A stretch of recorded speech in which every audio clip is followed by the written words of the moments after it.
It is officially time to make some projections for the 2024 Kansas City Royals season. That's next on this edition of Locked On Royals. You are Locked On Royals, your daily Kansas City Royals podcast. Part of the Locked On Podcast Network, your team every day.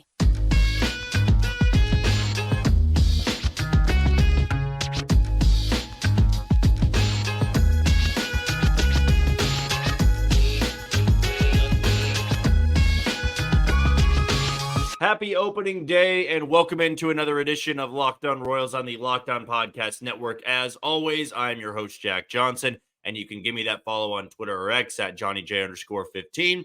That's at JOHNYJ_15. You also can catch us on wherever you get your podcasts. That can be Spotify, Apple Podcasts, Amazon Music, Google Podcasts. We're on Odyssey and we're on YouTube.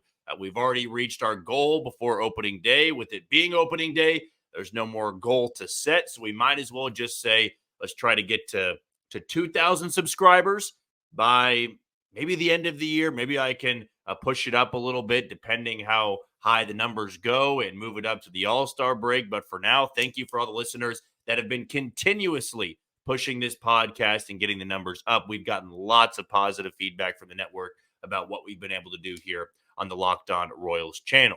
If you're a first-time listener, welcome in. We love new listeners here, and it's a perfect day for you to check out your first episode, because this is our one episode of the year where we can really put our neck out there. We can make some projections, and I can't go back on them, right? So you will be able to pull up this episode at the end of the year. If I'm right, if I'm wrong, either post me about it or praise me for a pick like that. But if you're wanting to know a little bit more about me, I'm based here in Kansas City. I'll actually be out there at the game today. I work at Sports Radio 810 WHB, have a show once a week over there, also do some co-hosting over there and some producing as well. So my life really does revolve around sports, but with this podcast, it revolves around the Kansas City Royals, and you're going to get 30 straight minutes of that Monday through Friday. Usually we get these out in the evening time, but on days like today, I don't want to wait till later on after the game. I wanted to get this out before the season actually begins. And I've been getting questions about this for the last couple weeks. You know, what is your win-loss projection? What are your standings projections? Do any of these guys get awards, all-star representatives, all of that? And that's going to be covered in every single segment today. This first one is going to be strictly dedicated to the Royals. The second one, I'm going to give my standings projections for all the divisions and all the leagues. And then I'm going to wrap it up with some hot takes as well, because I'm sure a lot of people out there want me to be more bullish and not just give you the realistic expectation. But I said this a little bit last night. I teased it of, there's a lot of national pundits. There's some writers out there that are putting their neck out there as well. So if I put my neck out there and I give a win-loss projection and it's wrong, well, I wasn't the only one. I wasn't just some biased Royals fan saying this team's going to make the playoffs, and then I'm wrong, and it's only because I love watching the team. I love covering the team. There are people out there that have no ties to the Royals that think that a wild card berth or winning this division is a possibility. Now, Mark Feinstein has the Royals winning the Central and Matt Quatraro being AL Manager of the Year. Now, Eno Harris, we talked about it yesterday in his bold predictions article. He has the Royals making a wild card spot. Yonder Alonso has the Royals winning the American League Central. John Morosi has Cole Reagan's winning the Cy Young. So there's been so much talk, so much hype around this team, and I do not think that it's all false hype. Like, it may not go to the lengths of making the playoffs, but I think there is something to believe in. When you have people that have no ties to Kansas City making projections like that, there's something to go off of. There's clearly some belief, and not saying everybody's always right or everybody's always wrong. The Royals could lose a chunk of games this year, and all those projections look silly. But I do not think we're going to come even close to what last year was, and that should be a given. I don't think the Royals will endure a season like that for quite some time. And maybe that's my first point of sticking my neck out there. I'd be shocked if the Royals went through another 106-loss season. I mean, it had been almost 20 years since that last 106-loss season. And the Royals had won 2 American League pennants in a World Series and the gap between that. So a lot can change, but I'd be shocked if a season like last year happened again. But I know I'm rambling here. What everybody wants to know is what I think the win total is going to be. It has increased. I'll be honest with you. It has increased a little bit. And it was, I think, last week at 76. I think I was at 76 and 86. Then about Monday of this week, I was at 78. I think I'm going to put the number out there of 80. I think this team goes 80 and 82. That would tie their record of 2017. That would absolutely put them in the running of the American League Central all year long. I saw a couple of different projections, and I would say in the Royals community, I've seen anywhere from 74 to 80. I think that's been the common theme here. So I don't feel like I'm really, putting myself out there on a limb. I might have the highest win projection, but also I'm not going to feel bad if I am terribly wrong, because there are people with much more insight. There are people with much more baseball knowledge than me that are taking the Royals to go to the playoffs. So if I'm wrong, hey, at least I didn't pick them to win this division, which right now I just don't know if I can. But I want to be proven wrong in that aspect. But I also want to be close if I'm proven wrong. Like if the Royals are 86 and 76 and win the division, well, I was 6 games off. I said they were going to have a pretty good year, and they just did a little bit more than that. But I go back to the meat and potatoes of this conversation and how the Royals reached that 80-win threshold. I mean, you think about it, that is a 24-win improvement.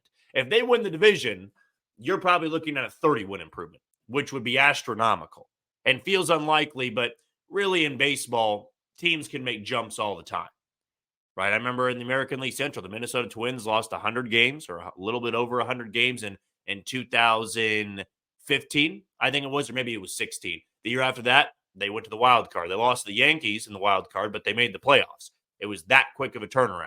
Now they had more pieces in place, but I'm not saying it's this long shot. I'm not saying it's impossible. We have seen bad teams have good years the next year and put themselves in playoff contention. The Royals are not an American League contender. They're not a World Series contender. But I know for everybody here, you would take it in a heartbeat if the Royals won this division and just had a playoff series, right? Just had fun in October and not be out of it by April. But what I go back to is these first 32 games are going to dictate a lot. And I really do mean that. 32 games is minuscule in a 162-game sample size. But the Royals face, I think, 19, or they have 19 games against playoff teams of those 32, those first 32. They got to weather the storm. You've heard me say that a couple of times on the podcast episode or this week or on this podcast, that weathering the storm is very important. If they get through this first 32 and they are 14 and 18 or 15 and 17, you take that in a heartbeat. For a lot of people, you'll say, well, that's sub 500. That's not very good. No, that's very important for the Royals to hang around like that. I mean, honestly, the only breathing room they get in those first 32 is they face the White Sox twice. Other than that, they're getting some really tough opponents. I mean, you get division champion to open up the year, Minnesota Twins, reigning division champ, I should say. You get reigning division champ in Baltimore on the road. Then you do take on the White Sox. Then you're going to take on Houston, reigning division champ of the American League West. So you've got a lot of really experienced playoff teams that you take on in about the first month of this season. And April, historically, has been bad for the Royals. We've known that for a long time. And for a number of years, it's dictated how they play later on. And even though my win-loss projection doesn't get them into the playoffs, 80 and 82 is going to keep them in the hunt till September. And that, to me, is what I've gone back to over and over and over again. That is everything you could realistically hope for coming off 106 losses. Of course, winning the division would be my goal, would be the Royals' goal. But if you have competitive baseball all summer long, people are going to be engaged. They're going to be excited. They're going to be showing up at the Kauffman Stadium. I mean, today, it's going to be a big crowd at Kauffman. Great weather, opening day, powder blue unis, Reagans versus Lopez. If you're in it all summer, you're going to have more games like that. Friday nights, Saturday nights, where you've got 30 to 35,000 packed into Kauffman. And that's the hope. Should I have put myself out there a little bit more and said this team wins 86 and wins the division? Maybe, but I got to be a little bit grounded here. I've stayed consistent this offseason, and I don't think it's a true playoff team yet, but I think it's a team that can really make a tremendous stride. I think 80 wins will finish about 7 or 8 games out of first place, which I think you would take. That is competitive baseball all season long.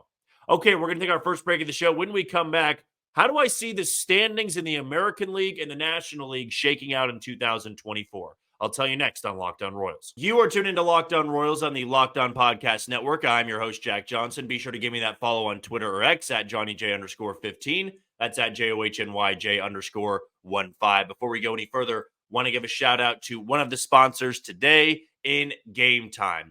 I know that we're coming up on the final hours before first pitch. Right now, about 5 hours to go. I think 5 hours exactly before first pitch between the Minnesota Twins and the Kansas City Royals. So if you haven't bought tickets, I'm assuming you haven't gone or you're not going to or you're not planning on going. But there is still plenty of more opportunities this weekend, maybe not even baseball, to use Gametime. And if you've never used Gametime before, we've got a code that can get you $20 off on that first purchase. So if you're thinking about opening day tickets, great for you. And if you've never used Gametime, I know the tickets are expensive right now, but getting $20 off can be a huge deduction when going to this game and when you're spending money on beer for your cooler, spending money on hot dogs for the grill, or you're just going to be buying from the concessions. Take $20 off your plate with this ticket purchase. So here's what you need to do with Gametime. Go and download the app and create an account and use code LOCKEDON for $20 off on your first purchase. Those terms apply. So again, create an account and redeem code LOCKEDON, LOCKEDON, for $20 off on your first purchase. Well, typically, I don't always dip my toe into the Major League Baseball realm.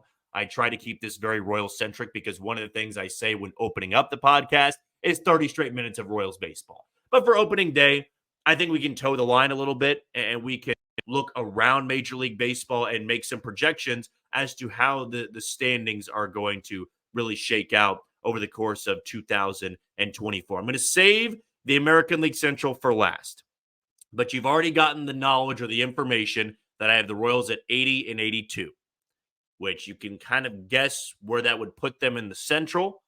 I think very close to second place, but I have them in third place. So if you've been waiting around, you don't want to wait for the entire run through of these standings. Well, I do have the Royals in third place of the American League Central, but not far off second and really not that far off of first place.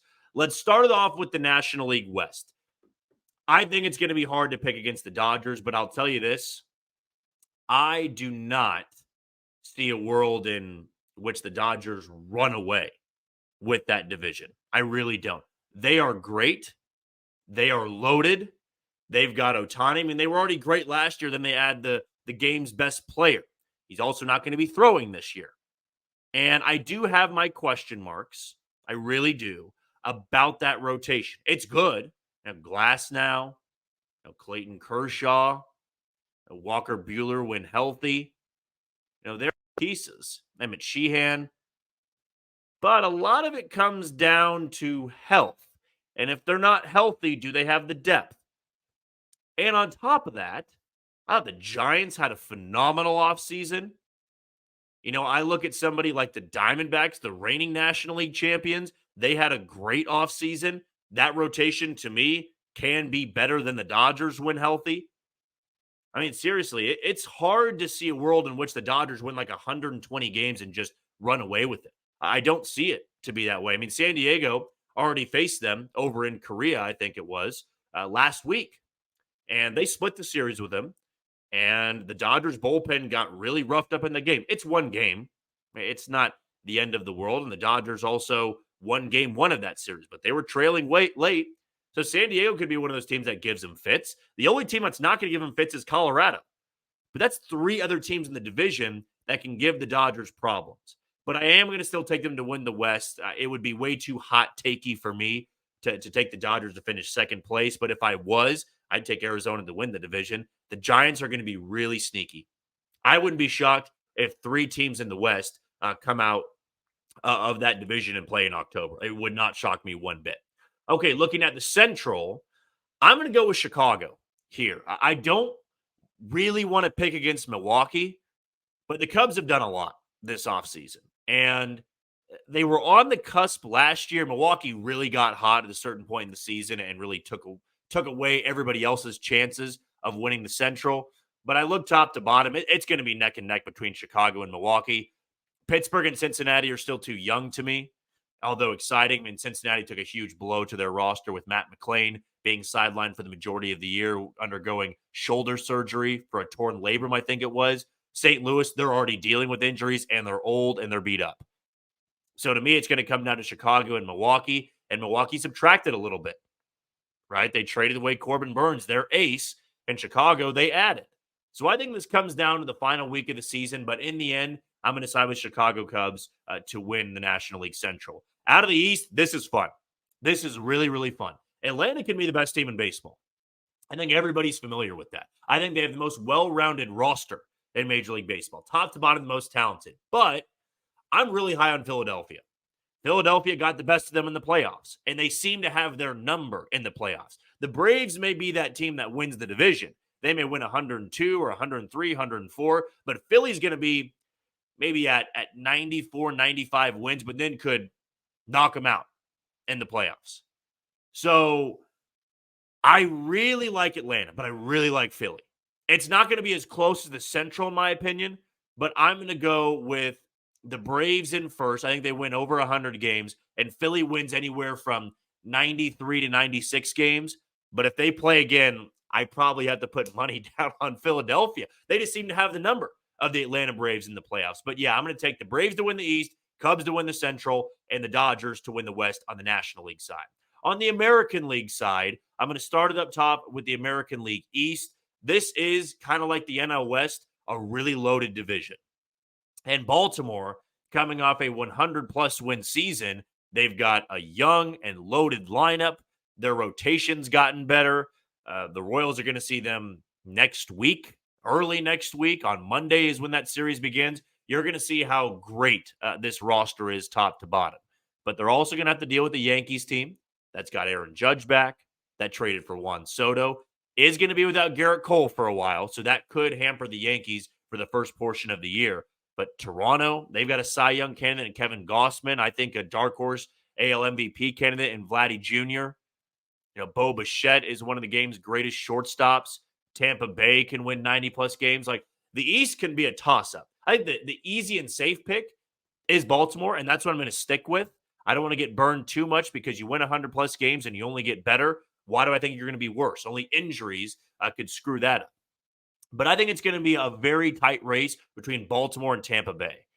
Tampa Bay just fell flat in the playoffs, but they also were a team that was leading that division for a long time. And I think they're going to have a couple of times this year where they are in first place, maybe early on, because I'm curious how Baltimore responds after last year. People thought, Ace is a fun wild card team, and then they were the best team in the American League. They didn't win a playoff game, but now they've got that immense weight of expectation. Curious how they're going to handle it. But I'll take Baltimore out of the East. Out of the West, this is where I'll make a sexy pick here. Houston always wins that division. They always do. And it's hard to argue against that success. It's hard for me to pick another team. And the West, in my opinion, is going to look weird. Like, Texas, to me, isn't a flash in the pan, but I don't know if I see them going on the run they did last year. And in fact, Texas was a wild card team. They didn't win that division last year. They almost missed the playoffs last year. To me, I'm going to go with the team with the best rotation. Not only in this division, I think the best rotation in baseball. And that would be the Seattle Mariners. I think this is the year the Mariners make the jump. It's going to be my sexy standings pick. I think that Seattle's a team with a MVP superstar and Julio Rodriguez. I think that they've got the rotation. I think they've got the bullpen. They've got the pieces in that lineup.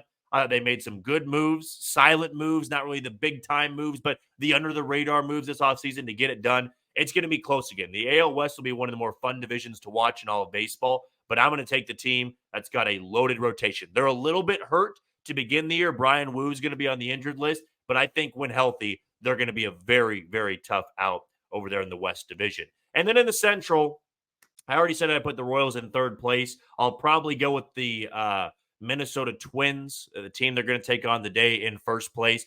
Unless Minnesota gets hurt and banged up, which they're already dealing with injuries, but when healthy, this is the best team in the division. I think they'll probably get anywhere from 86 to 88 wins. I think second place gets around 83 to 84 wins, and I got Detroit there. Detroit's got a really young group of pitchers that I think they're going to be able to rely on. The offense is what is going to separate, I think, Detroit from Kansas City. I think the Tigers' offense gets better this year.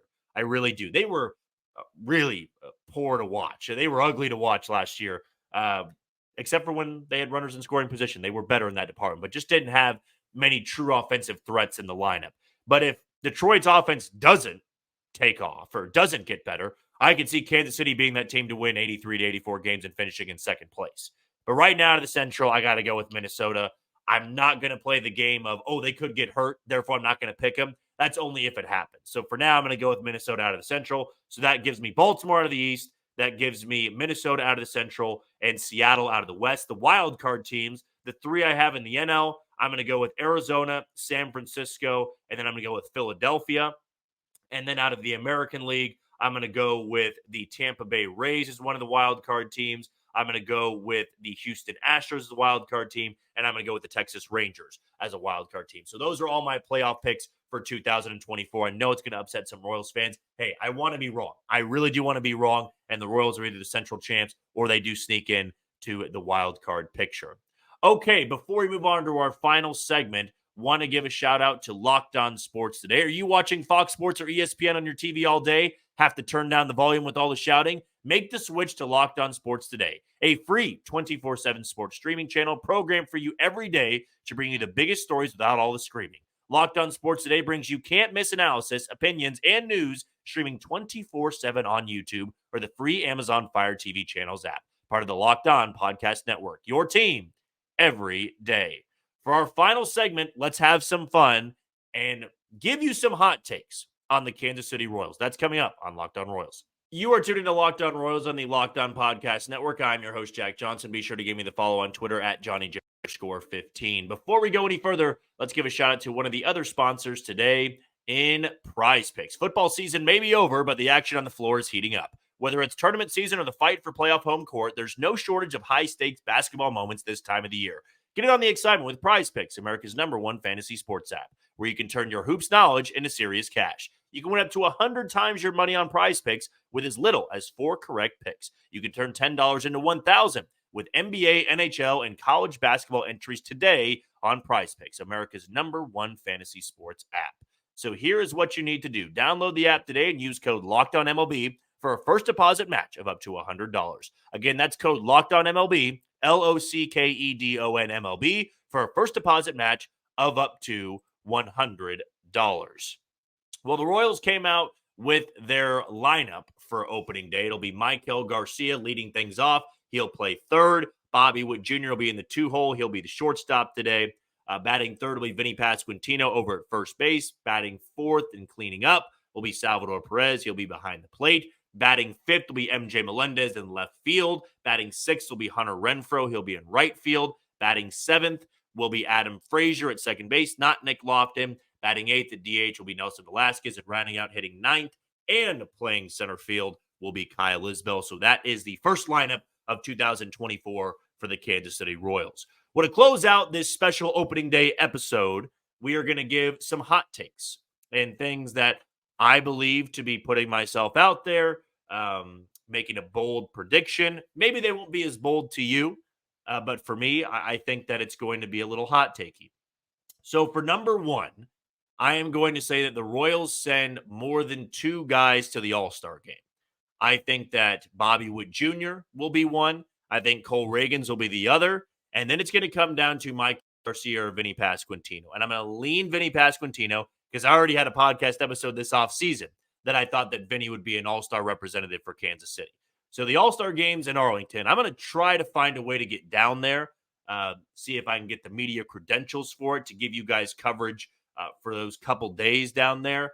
But I think there's a really good chance. I think Bobby Witt Jr., if the Royals are bad and nobody's really performing, he's going to be the guy they send but I don't see the Royals being that bad by the All-Star break where they only send one.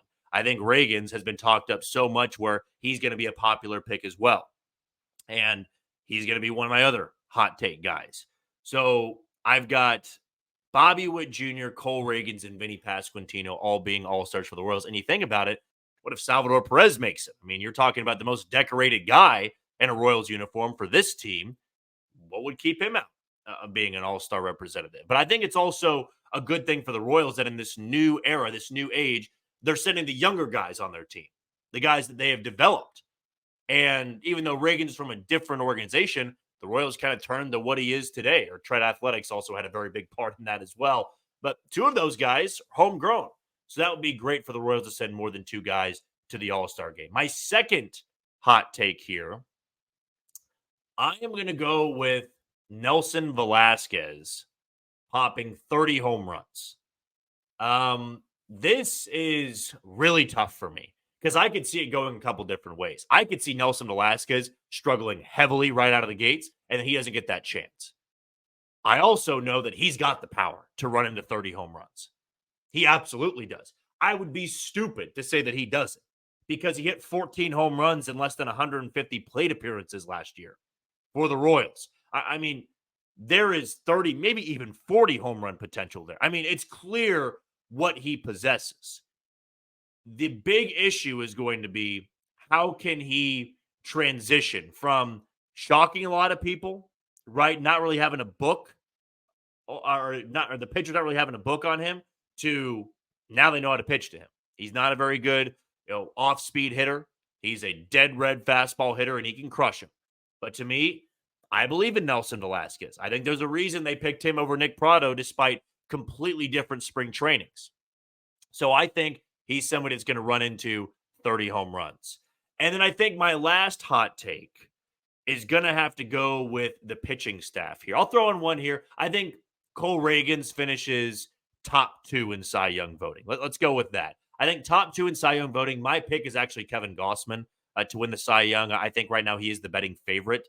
I'm not mistaken. I could be wrong on that. But I think Gausman is going to be my winner. Reagans is going to be right behind him. So there's my other hot take. My fourth hot take, I'm going to turn things over to the bullpen. I think that James McArthur leads the team in saves. And by the end of the year, he'll be one of the more valuable bullpen arms in all of the American League. Maybe that's not too hot takey for you, but I really think he's got that chance. And now in terms of value, you could go a couple different ways with that. That's why I chose my words carefully.